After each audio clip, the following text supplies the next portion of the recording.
Malaysia, yang kerap meremehkan Indonesia dengan stigma kemiskinan, tampaknya melupakan kenyataan pahit yang tengah mereka hadapi. Dengan ekonomi yang tampak stabil di permukaan, sesungguhnya negeri jiran ini sedang bergulat dengan beban utang yang terus menggunung dan ancaman krisis yang tak bisa lagi disembunyikan dari mata dunia. Hutang 1.5 trilion, janganlah salahkan saya.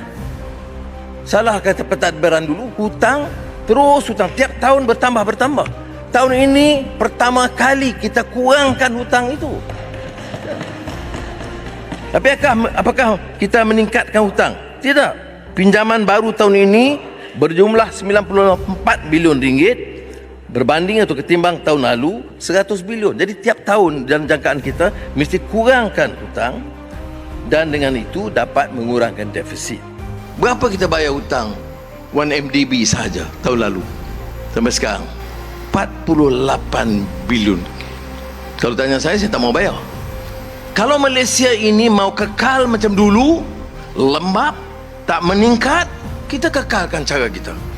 Jangan buat perubahan. Kita jadi lembas. Sebab itu dalam hijrah saya ingat, saya mula tadi ayat apa? Khum fa'anzir, bangun daripada kealpaan kita, dari tidur, gerakkan dan bangkit dari atas sampai bawah semuanya untuk membawa perubahan dalam negara kita. Saudara, saya bukan nak mengenepikan semua jasa-jasa yang lalu. Ada orang masih jasa dia, tetapi saya tahu kenyataannya bahawa Malaysia ini punyai keupayaan, kapasiti yang jauh lebih baik. Kita boleh mengangkat martabat bangsa dan negara kita. Kita boleh jadi contoh yang baik, ekonominya, politiknya, sosialnya, pendidikannya, kerana kekuatan asasnya ada. Tetapi kalau mau meningkat, percayalah, tidak boleh dengan budaya lembab macam sekarang. Mesti tegas, mesti tuntut perubahan. Bila ada, kalau sang penguasa dikenal apa? Penguasa, kalau Perdana Menteri, Menteri Kawangan, mesti kaya, mesti rebut peluang isteri, anak, menantu. Tak boleh lagi dah. Kalau ada kontrak di kementerian, di Kementerian Kerja Raya, Pendidikan, Kesihatan, Keuangan, cari jalan bagaimana nak naikkan komisen untuk perkayakan kelompok mereka. Dalam beberapa tahun terakhir, Malaysia menunjukkan lonjakan drastis dalam utang nasionalnya. Pada tahun 2023, rasio utang pemerintah Malaysia terhadap produk domestik bruto atau PDB telah menyentuh angka 69%. Ini adalah level yang sangat mengkhawatirkan, hampir mencapai ambang batas risiko ekonomi yang bisa berujung pada keterpurukan finansial. Buat hutang paling banyak dalam sejarah. Tolong turn to page 23. Dekat situ kau boleh tengok dalam tu apa yang kita kata berbulan-bulan lepas akan berlaku telah berlaku. Kita kata jangan hutang lagi.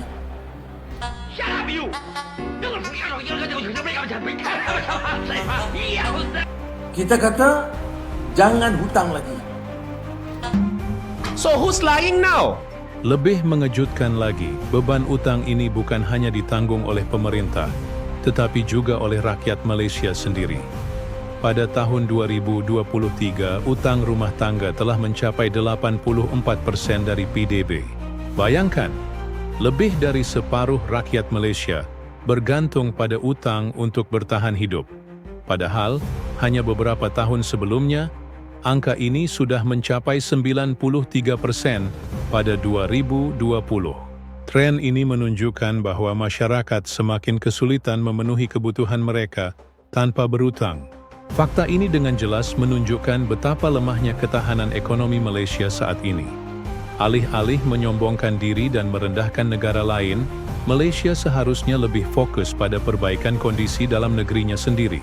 Sebab, jika utang terus bertambah tanpa pengelolaan yang baik, negeri ini bisa terjebak dalam kubangan krisis yang sulit untuk bangkit kembali. Kebijakan yang diambil pemerintah Malaysia pun menuai banyak kontroversi. demi menutup defisit fiskal yang diperkirakan mencapai 3,8% dari PDB pada tahun 2025. Mereka berencana memperluas cakupan pajak, serta mengurangi subsidi bahan bakar RON 95. Keputusan ini jelas akan menekan rakyat kecil, yang selama ini sudah terhimpit dengan tingginya biaya hidup akibat inflasi dan rendahnya upah minimum.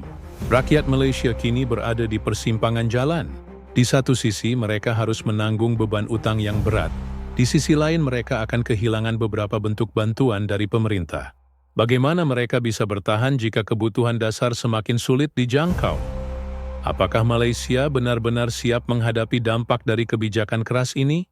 Realitas yang dihadapi Malaysia saat ini semakin menunjukkan bahwa negara tersebut tidak sesukses yang mereka klaim. Jika dibandingkan dengan Indonesia, Malaysia kini semakin tertinggal dalam beberapa sektor ekonomi. Indonesia berhasil menekan rasio utang terhadap PDB di bawah 40%. Jauh lebih sehat dibandingkan Malaysia yang hampir mencapai 70%. Tak hanya itu, pertumbuhan ekonomi Indonesia yang stabil serta meningkatnya investasi asing membuktikan bahwa negara ini lebih tangguh dalam menghadapi tantangan global. Sementara Malaysia justru semakin terpuruk dengan berbagai persoalan ekonomi domestik yang kian hari semakin meresahkan rakyatnya. Geng, hutang negara secara ofisialnya adalah 1.5 trilion. Juga dinyatakan, kedudukan hutang negara terkini sudah melebihi 80% daripada KDNK. Ibaratnya, PM kita ni kata, kalaulah kita ni ada gaji RM1,000, 800 bayar hutang, geng. Tak mampu bayar hutang ribuan triliun, Malaysia minta keringanan ke Jokowi. Memang benar, Kementerian Kewangan akan manage akaun kita dengan baik. Jadi kita akan balance. Pandangan saya ialah kita harus kurangkan cukai syarikat. Masalahnya ialah sekarang kalau nak turunkan cukai corporate kita tak mampu kerana hutang yang begitu besar. Itu mungkin harus setiap minggu diupdate kayak minum obat, Pak, supaya orang nggak lupa gitu. Sampaikan aja gitu kan. Bukan sahaja hutang ini tidak akan terus menggunung, benarnya jumlah hutang dan liability kerajaan persekutuan seperti yang difahami oleh Yang Berhormat Menteri sendiri akan mencecah 1.3 trilion. Saya perlu menginformasikan bahwa saya itu orang industri. Ini saya kira sebuah informasi yang baik, tapi juga kita tidak usah senang dulu dengan hal seperti ini.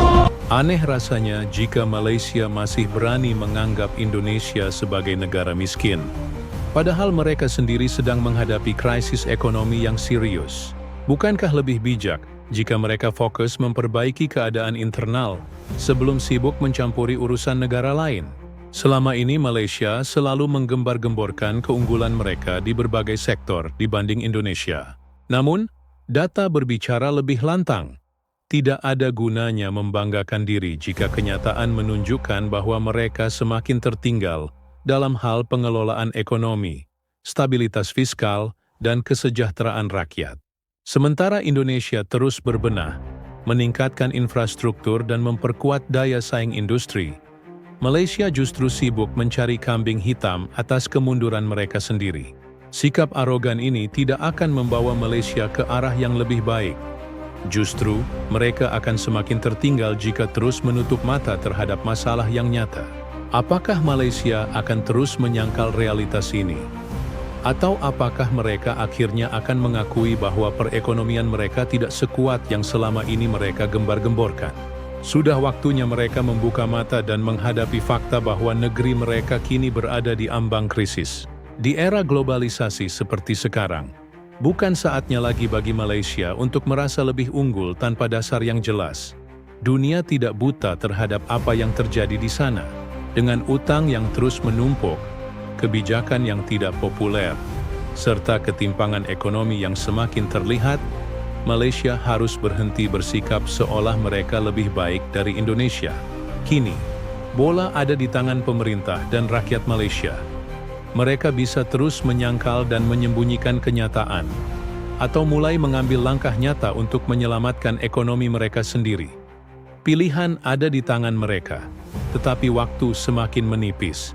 Sementara Indonesia terus maju dengan berbagai kebijakan yang berpihak pada pertumbuhan ekonomi jangka panjang, Malaysia terancam terjebak dalam lingkaran utang dan kebijakan tidak efektif.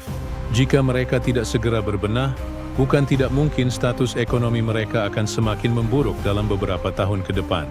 Jadi, masihkah Malaysia merasa pantas merendahkan Indonesia? Sudah saatnya mereka berhenti bersikap angkuh dan mulai menyadari bahwa negeri mereka sendiri sedang berada dalam ancaman serius. Fakta tidak bisa dibantah. Kemunduran ekonomi Malaysia bukan sekadar isu, tetapi sebuah kenyataan yang tidak bisa lagi ditutupi.